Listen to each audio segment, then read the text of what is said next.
Alors bonjour les amis, bienvenue à vous pour cette nouvelle vidéo. Bienvenue sur la chaîne Tai Chi Taoling. Je me prénomme Jérôme et je suis là pour vous partager l'enseignement du Tai Chi Tao voilà, qui est proposé non seulement sur cette chaîne mais aussi en cours à distance par Zoom 4 fois par semaine, de matin et de soir. Et vous pourrez aller regarder sur le site internet Tai Chi Tao, le papillon d'or en soi, pour avoir plus d'informations sur les conditions pour vous joindre à nous et venir vivre cette pratique ensemble.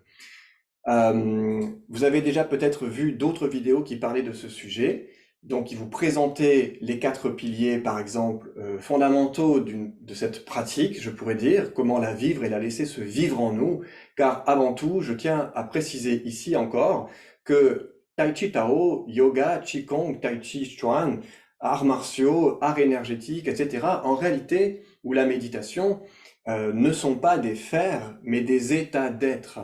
Donc en réalité, nous sommes pratiqués par l'art.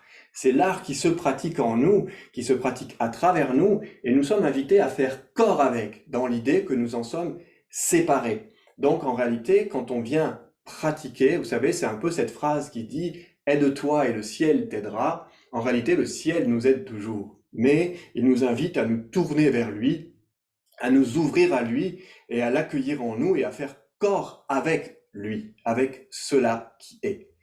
Donc c'est une pratique, en effet, une sorte de faire qui invite à cesser de faire pour être. Donc c'est une sorte d'abandon et d'ouverture qui s'invite en nous, qui s'invite à nous pour se laisser vivre par le souffle.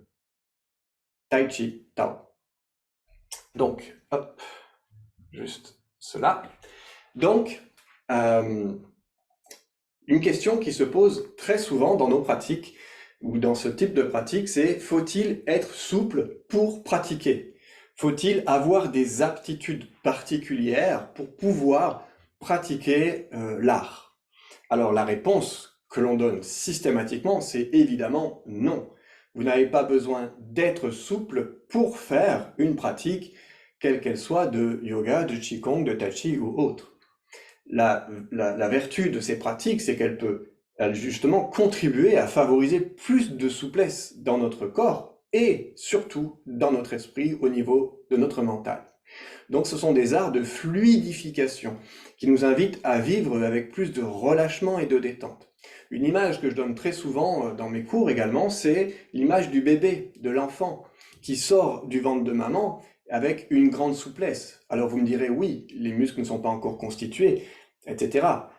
Donc il y a une disposition, on va dire, physiologique, qui fait que l'enfant est extrêmement souple et même très tonique. Hein, il peut facilement tenir ses 2 jambes à l'équerre, monter les genoux sans qu'il y ait forcément de sangle abdominale apparemment présente. Donc on voit que ce qui maintient la tonicité de l'enfant, c'est pas tant son muscle que son chi, c'est-à-dire sa force vitale. Et quand on vient ensuite à grandir et qu'on accumule des contractions, d'accord, des résistances, des tensions au fil de notre quotidien qui sont généralement provoquées par l'expérience de notre vie, mais aussi par ce qu'on va appeler des mémoires résiduelles qui peuvent s'éveiller en nous à un moment donné. Donc, le fait d'être souple, c'est pas tant de créer de la souplesse que de retirer des tensions. Donc, c'est-à-dire de laisser aller, de laisser se défaire les contractions qui sont souvent des résistances de protection. Donc, on s'est protégé de quelque chose et en nous, il peut y avoir toujours une forme d'engrammage d'un danger éventuel, hein, donc d'une peur, et que ça va générer en nous une tension, une contraction, une résistance et donc une limitation non seulement de la circulation de l'énergie, mais aussi forcément de la fluidité de notre corps, de sa souplesse. D'accord?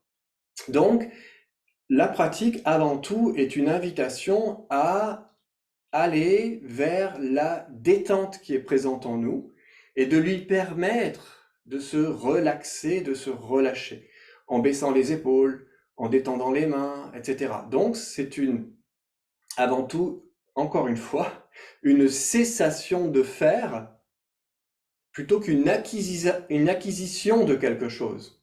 On défait plus que ce que l'on fait. Et cela va passer par, on va dire, une attention, une intention, une concentration. Ce sont trois dynamiques qui sont aussi transmises dans notre pratique. L'attention, attention, c'est la cessation de l'attention. Donc c'est porter notre attention sur l'attention contribue à soulager l'attention. Lorsque je prends conscience, donc l'attention c'est porter l'attention, c'est porter la conscience sur, et quand je porte la conscience sur une douleur qui est en moi, je ne suis plus dans son ignorance, d'accord? Je deviens en connaissance, et dans la connaissance de cette tension, ça va contribuer à favoriser son soulagement ou sa libération. Et si c'est pas immédiat, on peut remonter à la cause, source, origine de cette création de cette tension et déprogrammer en quelque sorte la cause de sa persistance. L'attention, l'intention que je peux avoir, l'intention d'être plus en souplesse, l'intention d'être plus détendu, l'intention d'être plus serein, etc. Donc on va mettre une intention de ce à quoi on aspire. Et ensuite, on va porter notre concentration sur cela, c'est-à-dire être avec le centre, c'est-à-dire au cœur de cette intention. Et c'est de cette manière-là qu'on vit ou qu'on accompagne l'art en nous. Donc la souplesse, la première, c'est la décontraction. Et bien souvent, quelqu'un qui se pensait pas être souple physiquement par le corps, eh bien rien qu'en amenant plus de soulagement, de détente, d'ouverture au champ du possible en soi, eh bien va pouvoir des fois gagner 10 cm de souplesse. Ensuite, il y a ce qu'on appelle les étirements, qui peuvent accompagner bien évidemment et favoriser du coup un allongement de nos fibres, etc. Donc on peut gagner en souplesse physique et corporelle, d'accord? Par exemple, un classique qui est souvent considéré comme tel, qui est le grand écart, mais l'objectif n'est pas tant de savoir faire le grand écart, d'accord? C'est surtout d'être plus en flexibilité et en souplesse dans notre corps, de pouvoir être comme l'eau. Donc, c'est-à-dire de ne pas être dans une résistance, contraction, opposition, quand il y a quelque chose qui vient sur nous, mais dans une meilleure capacité d'absorption et de renvoyer ce qui n'a pas lieu d'être en nous. Donc, c'est comme un ballon, en fait, hein, comme un airbag, on pourrait dire, ça va absorber, hop, repousser, sécuriser, et ça, c'est lié au souffle. J'absorbe et je repousse.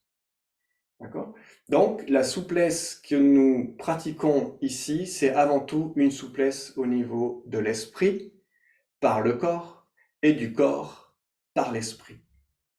Donc, si l'appel du cœur est présent en vous pour venir en effet pratiquer quelque chose qui unisse davantage encore le corps et l'esprit, favorise plus de relaxation, de détente, de fluidité, donc d'ouverture, donc de réceptivité en vous, eh bien vous êtes les bienvenus pour venir pratiquer ensemble le Tai Chi Tao les lundis et jeudis soirs et les mardis et vendredis matin. Évidemment, il y aura aussi des sessions, donc ça c'est à distance, hein, c'est par Zoom, que ces cours se proposent, et il y aura des rencontres que je proposerai également prochainement, physiques, en présentiel, ici et là, à divers endroits, certainement sur le territoire français, et peut-être au-delà. Donc, bienvenue à vous si le cœur vous y appelle, dans la joie de vous y retrouver, et je vous dis à très bientôt pour une prochaine vidéo. Merci les amis.